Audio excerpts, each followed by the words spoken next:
Et plusieurs questions se posent aujourd'hui sur le statut juridique d'Ousmane Sonko.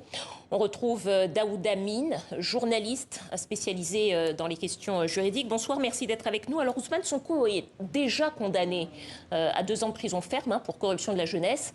Comment expliquer qu'on le mette en garde à vue pour de nouvelles inculpations alors que depuis le 1er juin, il n'a jamais été arrêté pour la peine à laquelle il a été condamné ? Bon, la raison est simple. Sa condamnation dans l'affaire Sweet Beauté est une condamnation précaire parce qu'il a été condamné par contumace. Et il y a une disposition du Code de procédure pénale du Sénégal, l'article 307 en l'occurrence, qui dit que lorsque quelqu'un est condamné par contumace, dès l'instant où il est arrêté ou bien s'il se constitue prisonnier, sa condamnation tombe à l'eau. À partir de ce moment-là, son procès devra être reprogrammé et il sera rejugé. Maintenant, dans l'affaire Ousmane Sonko, il y a eu une ordonnance de prise de corps qui n'a jamais été exécutée, ce qui fait qu'aujourd'hui, le procureur avait besoin d'un autre prétexte pour l'arrêter, à partir de ce moment-là, l'inculper pour d'autres infractions, comme nous l'avons vu présentement.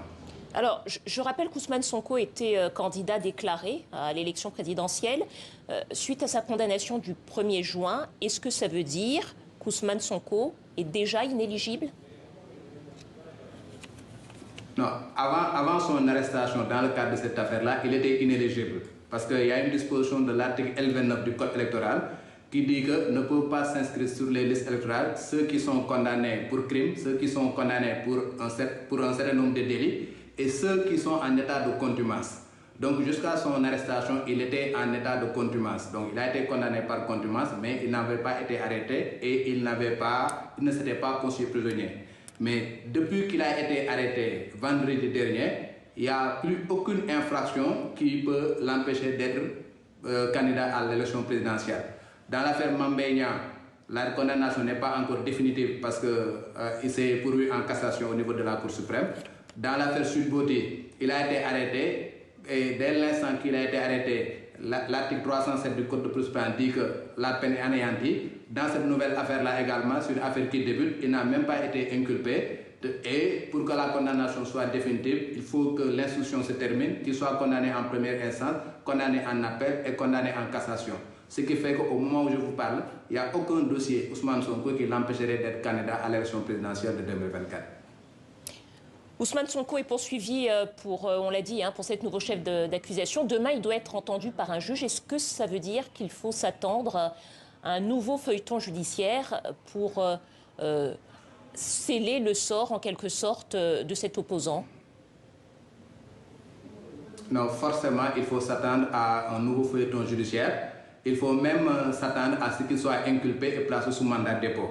Parce que le procureur de la République a fait une conférence de presse, a dit qu'il sera inculpé pour cette infraction. Ces infractions-là qu'il a visées sont les infractions les plus liberticides de notre code pénal, le code pénal du Sénégal.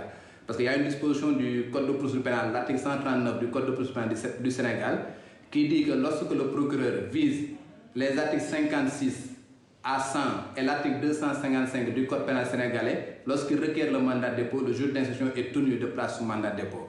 Et la majeure partie des infractions qui sont visées par le procureur de la République sont contenues dans ces articles-là. Ce sont l'appel à l'insurrection fait partie de ces articles-là, le trouble à l'ordre public fait partie de ces articles-là, l'atteinte à la sûreté de l'État fait partie de ces articles-là, l'association de malfaiteurs en lien avec une entreprise terroriste également fait partie de ces infractions-là. Ce qui fait que demain, il faut craindre quand même qu'il soit inculpé et placé sous mandat de dépôt. Et c'est un nouveau feuilleton judiciaire qui démarre.